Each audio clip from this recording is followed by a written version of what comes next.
আসসালামু আলাইকুম।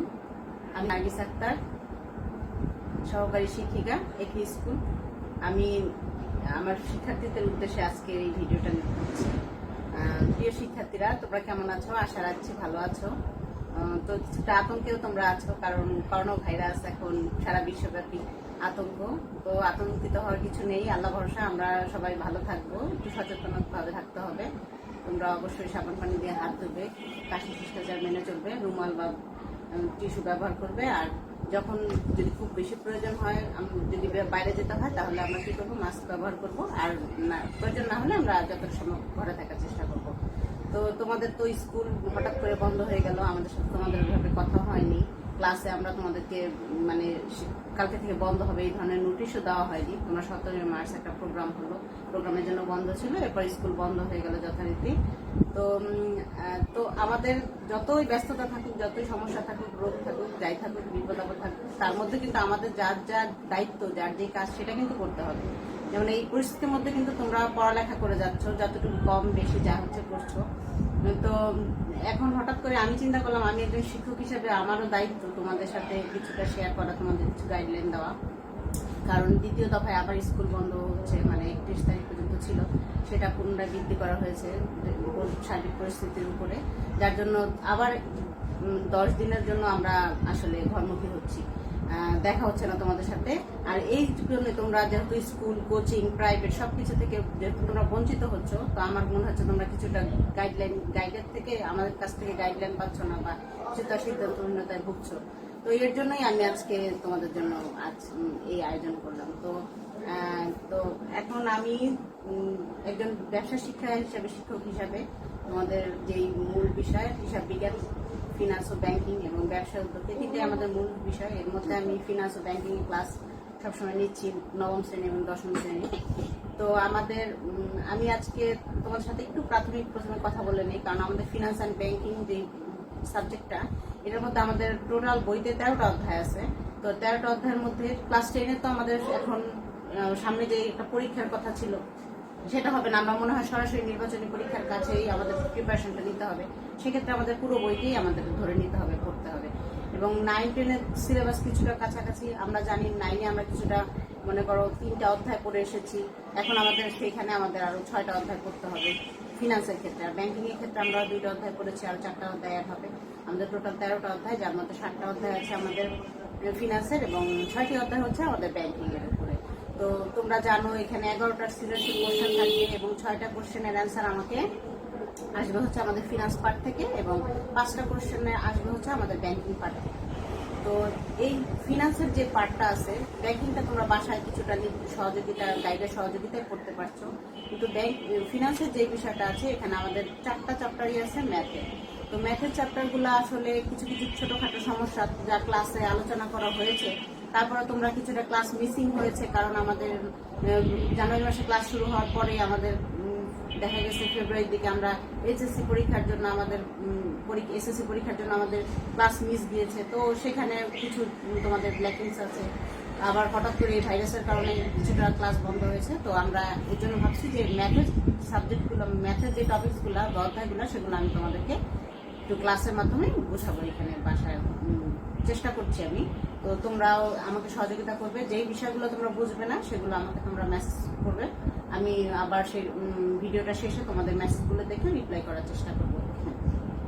তো আমাদের ফিনান্স ও ব্যাংকিং এর ফার্স্ট যে ম্যাথের অধ্যায়টা, যেটা 9ম শ্রেণীতেও আছে এবং 10ম শ্রেণীতে আছে, সেটা হচ্ছে আমাদের 3য় অধ্যায়, অর্থের সময় মূল্য। এই চ্যাপ্টারটা অত্যন্ত সহজ এবং তোমাদের আমি মনে করি কিছুটা কয়েকটা সূত্রের মাধ্যমেই তোমরা এই চ্যাপ্টারটা কমপ্লিট করতে পারবে। তো আমরা আসো কথা না বাড়িয়ে আমরা এখন শুরু করে দিই। আমাদের 3য় অধ্যায়টা হচ্ছে অর্থের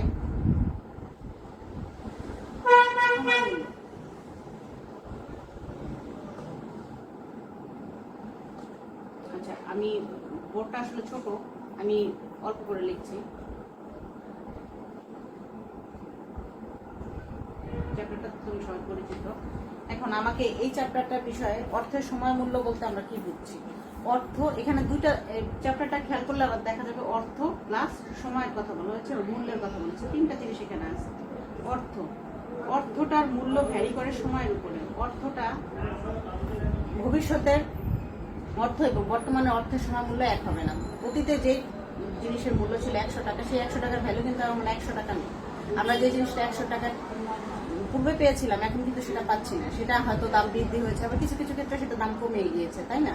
তাহলে আমাদের অর্থের মূল্যটা ভ্যারি করছে কিসের উপরে? মূল্য আমাদের সম্পূর্ণ সময়ের উপরে। সময়ের বিবর্তনে অর্থের মূল্যটা ভ্যারি করছে।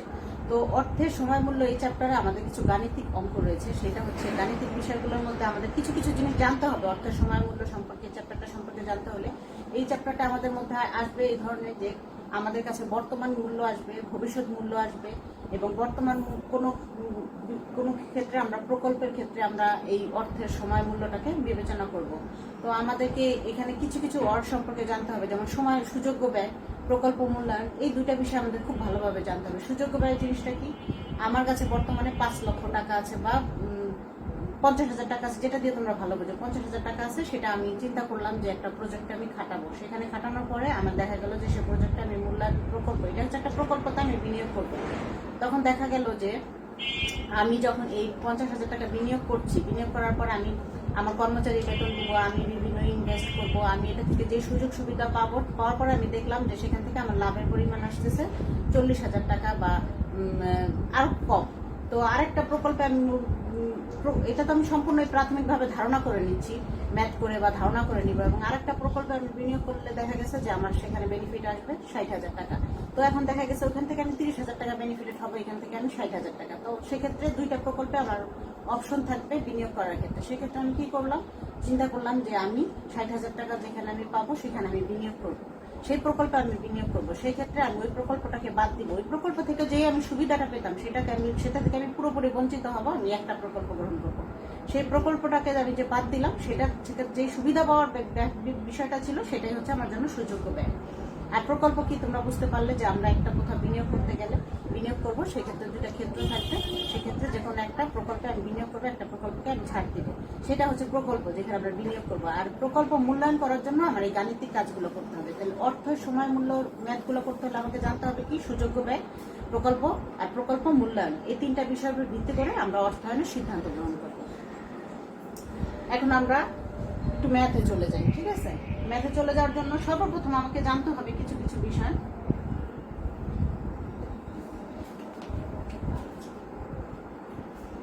ভবিষ্যৎ মূল্য। ভবিষ্যৎ মূল্যকে আমি গাণিতিক ভাবে এখানে ইয়ে করবো হচ্ছে future value, FD. Future value পুরো কথাটা না লিখে আমরা এফডি লিখতে পারি। আর কি হচ্ছে বর্তমান মূল্য? বর্তমান মূল্য আমরা এটাকে সাংকেতিকভাবে পিভি দিয়ে প্রকাশ করব। তো আমাদের দুইটা জিনিস হবে আমাদের মূল্যের ক্ষেত্রে, সময়ের ক্ষেত্রে দুইটা জিনিস হবে। একটা হচ্ছে বর্তমান মূল্য, একটা হচ্ছে ভবিষ্যৎ মূল্য। বর্তমান মূল্য হচ্ছে আজকের, আর ভবিষ্যৎ মূল্য হচ্ছে ভবিষ্যতে আমরা যেটা পাবো, ঠিক আছে? ভবিষ্যৎ মূল্য। তো কোনো কোনো গাণিতিক ব্যাপারের ক্ষেত্রে আমাদেরকে বর্তমান মূল্য দেওয়া থাকবে, আমাকে ভবিষ্যৎ মূল্য নির্ধারণ করতে হবে। বর্তমানে আমার কাছে এই জিনিসটা আছে, এটার ভবিষ্যতে এই আমি এটার কি মূল্য পাবো। আবার ভবিষ্যৎ মূল্য থাকবে, তখন আমাকে বর্তমান মূল্য নির্ণয় করতে হবে। এখন বর্তমান মূল্য থাকলে আমি ভবিষ্যৎ মূল্য নির্ণয় করবো, ভবিষ্যৎ মূল্য থাকলে বর্তমান মূল্য নির্ণয় করবো, কিন্তু সেই ক্ষেত্রে আমাকে সুদের বিবেচনা করতে হবে, সুদের জিনিসটা জানতে হবে। এখন সুদের হারটা আমাদের এই অঙ্কের ক্ষেত্রে খুবই ইম্পর্টেন্ট, সেটা হচ্ছে সুদের হার। আমি আগে সার্বিক বিষয়টা আলোচনা করবো, তারপর আমরা ম্যাথে চলে যাবো। সুদের হার। সুদটা হচ্ছে কি দুই প্রকার। একটা পাবো আমরা একটা সুদ পাবো আমরা হচ্ছে সরল সুদ। সুদটা হচ্ছে দুই ধরনের। আমি ভবিষ্যৎ মূল্য আর বর্তমান মূল্যটা মুছে ফেলি, আমি সুদের হারটা একটু বিশ্লেষণ করে দিই।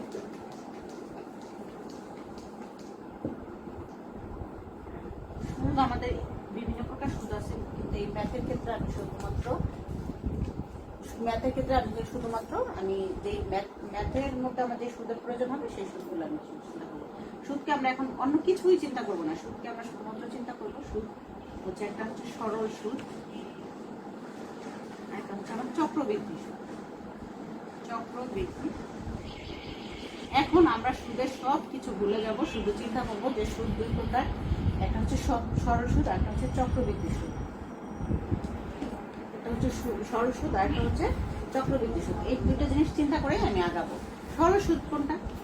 আমি যদি ব্যাংকে 5,000 টাকা 50,000 টাকা জমা রাখি, আমি চিন্তা করলাম আমি সেটা 5 বছর পরে এই টাকাটা আমি তুলে নিব, কিন্তু আমি এখন আমাকে ব্যাংক বলে দিল যে 50,000 টাকার উপর আপনার সুদের হার হচ্ছে 10%।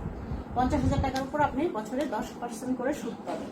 তো আমি যখন 50,000 টাকা 10% সুদ পাবো, এক বছর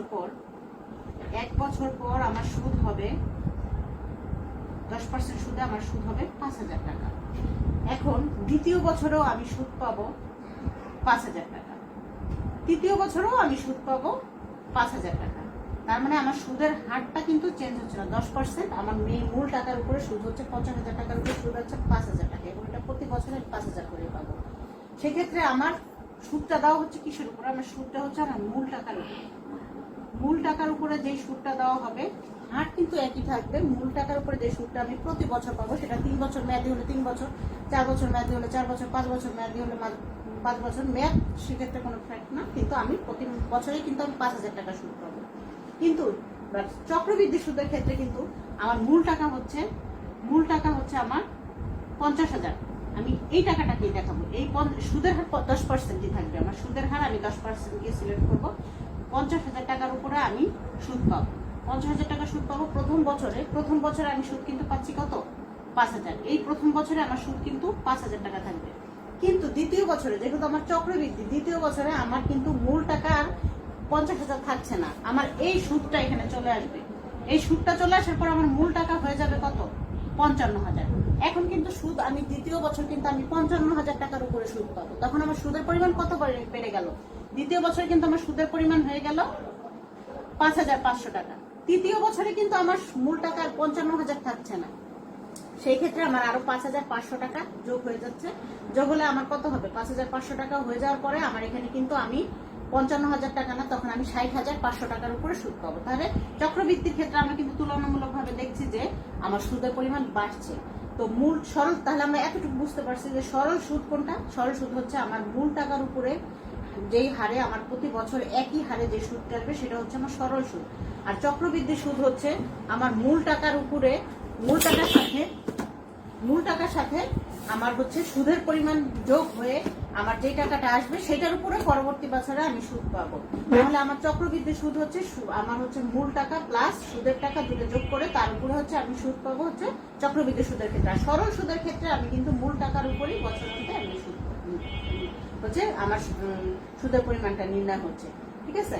তো আমরা এখন আমরা সেই পিছনে আবার চলে যাই, সেই যে আমাদের ভবিষ্যৎ মূল্য এবং বর্তমান মূল্য, যেই আমাদের মেইন ম্যাথ এখন হচ্ছে ভবিষ্যৎ মূল্য এবং বর্তমান মূল্য।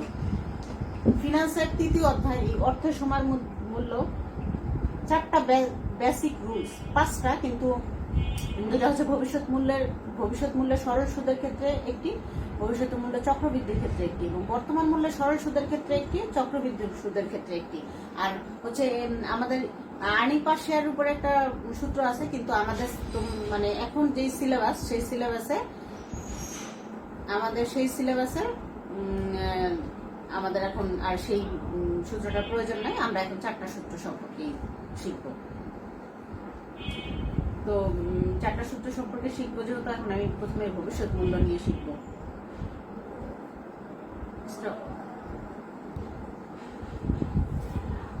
তোমাদের যে কথাটা আমি বলছি, যে এটা কিন্তু খুব ভালোভাবে খেয়াল করো যে 4টা সূত্র আমাদের, শুধুমাত্র এই 4টা সূত্রই হচ্ছে আমাদের বেসিক। এই বেসিক 4টা সূত্র আমাদের মুখের আগায় থাকতে হবে একদম সুন্দরভাবে। এই 4টা সূত্র যাতে আমরা অঙ্কগুলো আসবে, যেই টাইপের অঙ্ক আসুক, জাস্ট 4টা সূত্রের মধ্যে আমরা ফেলবো। 4টা সূত্রের মধ্যে ফেলতে পারলে আমাদের অঙ্ক করা কিন্তু একদম সহজ হয়ে যাবে। ঠিক আছে? তো ফার্স্টে আমি ভবিষ্যৎ মূল্য নিয়ে শুরু করি। হ্যাঁ, দেখো তোমরা এটা একটু নোট করে নাও।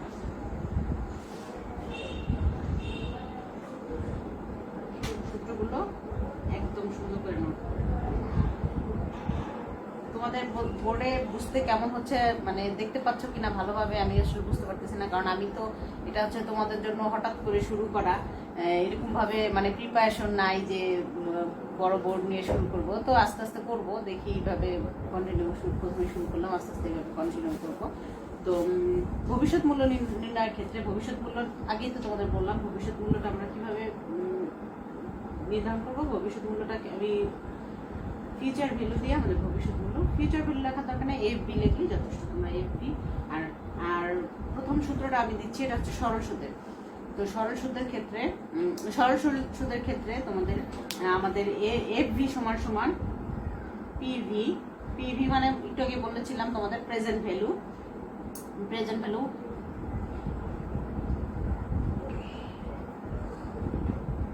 শিক্ষার্থীরা খেয়াল করো, এফভি ভবিষ্যৎ মূল্য সমান সমান আমাদের সূত্রটা তোমরা আমার সাথে সাথে মানে নিজেরাও বলতে থাকো।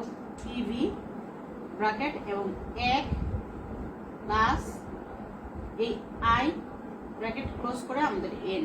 এই ক্ষেত্রে এফভি সমান সমান আমাদের ফিউচার ভ্যালু, আমি বাংলায় লিখে দিচ্ছি তোমাদের মানে সুবিধার জন্য, ভবিষ্যৎ মূল্য।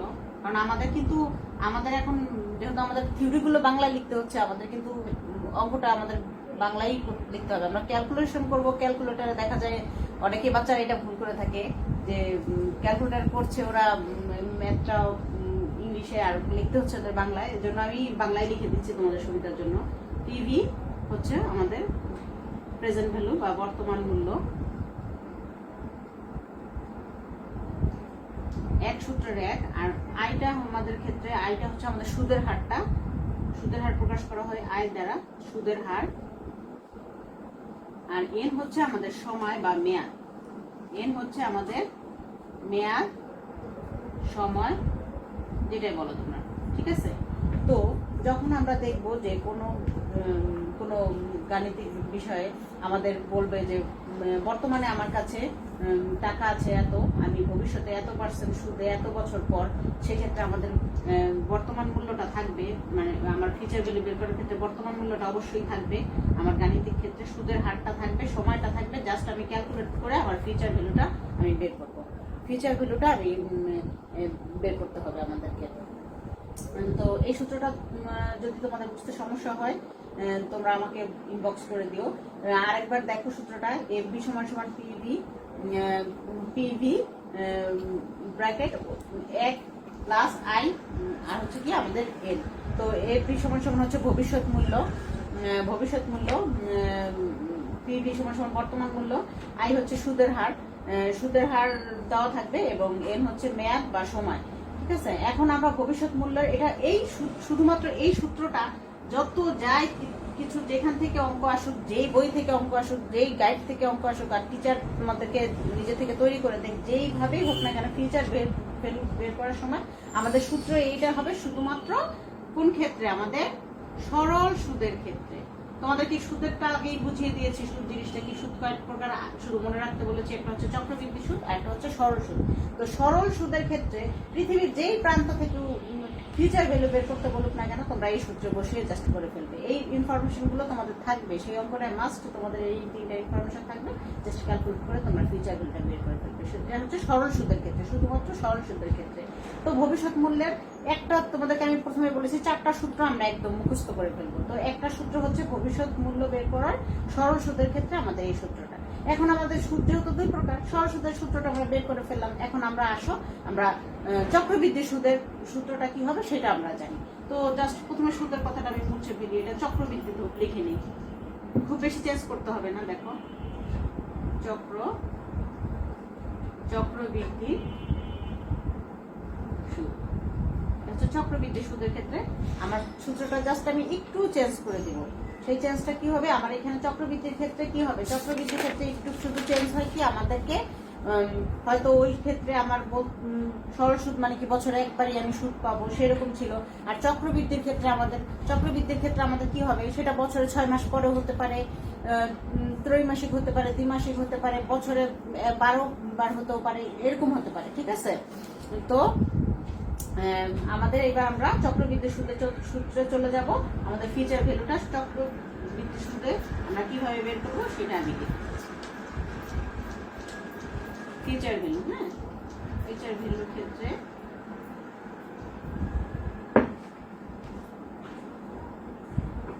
ভ্যালুর ক্ষেত্রে সূত্রটা তোমরা জাস্ট খাতায় আরেকবার লিখে নাও, আমি দিচ্ছি। প্রেজেন্ট ভ্যালুটা থাকবে আমাদের আগে যেমন প্রেজেন্ট ভ্যালু ছিল, এখন সেই প্রেজেন্ট ভ্যালুটাও আমার থাকবে, সেই একও থাকবে। আমার আই সুদের হারও থাকবে। জাস্ট শুধু আমার ওই সূত্রের ক্ষেত্রে এই এমটা ছিল না, আমার এই সূত্রে এমটা ব্যবহৃত হবে। আর এম তো ছিল, এম কি মেয়াদ বা সময়, এই ক্ষেত্রে আমার কি হবে, এই এমটা আমার কাউন্ট হবে গুণ এম, ইন্টু চিহ্ন দিয়ে তোমরা এম লিখে দিবে। আর এখন শুধুমাত্র কি যুক্ত হলো, এই সব কিছুই আছে, ফিউচার ভ্যালু আছে, প্রেজেন্ট ভ্যালু আছে, সূত্রের ওয়ানও আছে এবং আই সুদের হারও আছে, এন মেয়াদ বা সময় আছে। জাস্ট খালি এমটা আমার যুক্ত হচ্ছে। এমটা কি হচ্ছে আমার, এটা হচ্ছে মেয়াদকাল বা সুদের যে কতটুকু সময়ের পর, কতটুকু পিরিয়ডের পর আমরা সুদটা আমি পাবো, সেই হচ্ছে মেয়াদকাল।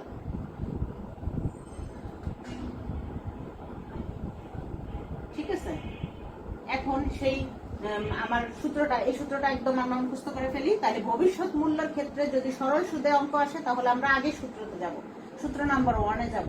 আর যদি ভবিষ্যৎ মূল্য বের করতে হয় কিন্তু সেখানে যদি চক্রবৃদ্ধির কথা উল্লেখ থাকে, চক্রবৃদ্ধি সুদে হয়, তাহলে আমরা কি এই সূত্রে চলে যাব, এফ ভি সমান সমান পিভি ব্র্যাকেট দিয়ে 1 প্লাস আই নিচে এম আর ব্র্যাকেট ক্লোজ করে এন ইন্টু এম। ঠিক আছে, এখানে শুধু জাস্ট খালি আমাদের এম সময়টা মেয়াদকালটা আসলো। তো আমাদের ভবিষ্যৎ মূল্যের ক্ষেত্রে আমরা দুইটা সূত্র এখন আমরা একদম মুখস্থ করে ফেলবো। সেটা হচ্ছে সূত্র নাম্বার 1 একটু আগে লিখে দিলাম যেটা, সেটা, আর হচ্ছে সূত্র নাম্বার 2 এটা। বোর্ডটা ছোট হওয়ার কারণে কিন্তু তোমাদেরকে আমি একবার লিখে দিচ্ছি না, দুইবার লিখে দিলাম। সামনে ইনশাআল্লাহ আশা করতেছি বোর্ড চলে আসবে। এখন তো বুঝতেই পারতেছো যে বোর্ডটা যে মানে কোথা থেকে আনবো কিনে, সেটাও কিন্তু সুযোগ নাই, কারণ বের হওয়া নিষেধ। আর পরিস্থিতি তো তোমরা জানো, এই জন্য তারপর আমি একটা অর্ডার করেছি, ইনশাআল্লাহ মনে হয় কালকের মধ্যে পেয়ে যাব, তখন আর এই সমস্যাটা হবে না।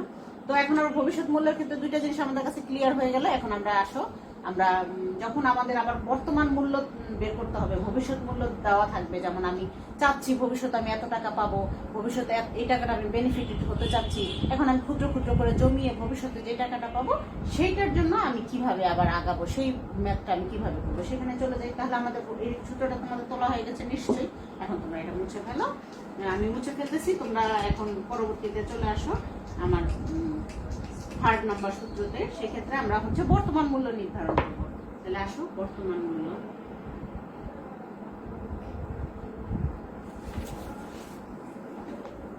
মার্কার, আরেকটা মার্কার ছিল, বর্তমান মূল্য।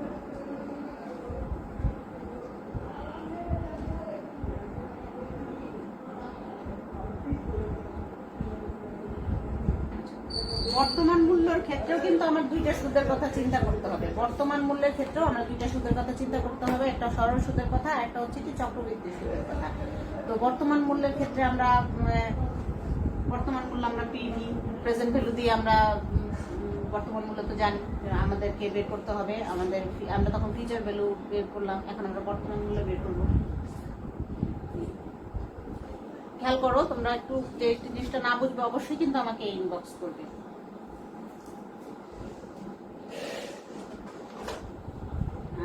আগের সূত্রে আমি দেখা গেছে ওরকম বিস্তারিত ভেঙে ভেঙে দিয়েছি, এখন তোমরা বুঝে যাবে। এখন আমি ওইভাবে লিখলাম না।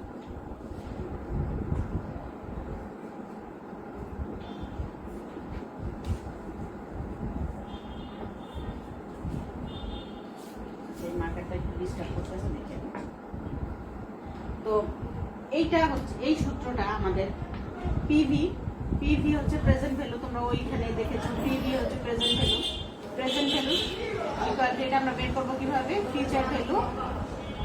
সূত্রটা দেখো, এটা হচ্ছে আমাদের সরল সুদের ক্ষেত্রে, এটা হচ্ছে আমাদের সরল সুদের ক্ষেত্রে। আর নিচের সূত্রটা আমাদের চক্রবৃদ্ধি সুদের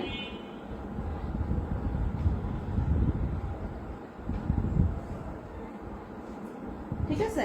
তো সেক্ষেত্রে আমি আর এফ পি সমান সমান পিভি সমান সমান কি হয় বা আই এন এই সম্পর্কে আমি লিখলাম না, কারণ আগে যে লিখে দিয়েছি তখনই তোমরা বুঝে গিয়েছো যে এম এম কি নির্দেশ করতেছে, এম কি নির্দেশ করতেছে, আই কি নির্দেশ করতেছে, এটা তোমরা তখনই বুঝতে পারছো। তো বর্তমান মূল্যের ক্ষেত্রে সরল সুদের যে অঙ্কগুলো আসবে সেটা আমরা জাস্ট এই সূত্রের মধ্যে ফেলে করে ফেলবো। আর হচ্ছে যদি চক্রবৃদ্ধি সুদের ব্যাপারটা আসে তাহলে আমরা এই সূত্রের মধ্যে ফেলে করে দিব। তো আমাদের 4টা সূত্র আমাদের খুব ভালোভাবে মুখস্থ করে ফেলতে হবে। 4টা সূত্র কি, সেক্ষেত্রে আমি আবার একটু রিভিউ করছি তোমাদেরকে। ভবিষ্যৎ মূল্যের ক্ষেত্রে, সরল সুদের ক্ষেত্রে, আর বর্তমান মূল্যের ক্ষেত্রে সরল সুদের ক্ষেত্রে, আর ভবিষ্যৎ মূল্যের চক্রবৃদ্ধি সুদের ক্ষেত্রে, আর বর্তমান মূল্যের চক্রবৃদ্ধি সুদের ক্ষেত্রে। এই 4টা সূত্র আমরা খুব ভালোভাবে কমপ্লিট করতে পারলে আমরা কিন্তু অঙ্কগুলো খুব সুন্দরভাবে করতে পারবো। এবং তোমাদের ফার্স্টে যে কথাটা আমি বলেছি, ছোট ছোট থিওরির কথা বলেছি, যে সুযোগ্য ব্যয়, প্রকল্প মূল্যায়ন, তারপরে তোমাদের বিভিন্ন সুদের যে ব্যাপারটা, তারপর চক্রবৃদ্ধি সুদ, এই ক্ষেত্রে এগুলো যে আমি তোমাদের সাথে শেয়ার করলাম, সেইগুলোতে তোমরা একটু পড়ে নিবে। তোমরা অধ্যায়টা একটু রিডিং করে তারপরে তুমি যদি এই 4টা সূত্র ভালোভাবে মুখস্থ করো, আমি আশা করব পরবর্তী দিন আমি যে প্রতিটা সূত্রের সাথে একটি করে গাণিতিক সমাধান আমি করে দিব, সেটা তোমরা খুব ভালোভাবে ক্যাপচার করতে পারবে। তোমরা যদি সূত্রটা এখন মুখস্থ করে না ফেলো বা এই চ্যাপ্টারটা সম্পর্কে আরেকটু কিছু বিশ্লেষণ না জানো, তাহলে কিন্তু তোমরা, আমি যদি একটা করে অঙ্ক তুলে দেই বা অঙ্কটা আমি করে দেই, সেটা ওই পর্যন্তই থাকবে, কিন্তু তোমরা কিন্তু আসলে বুঝতে পারবে না।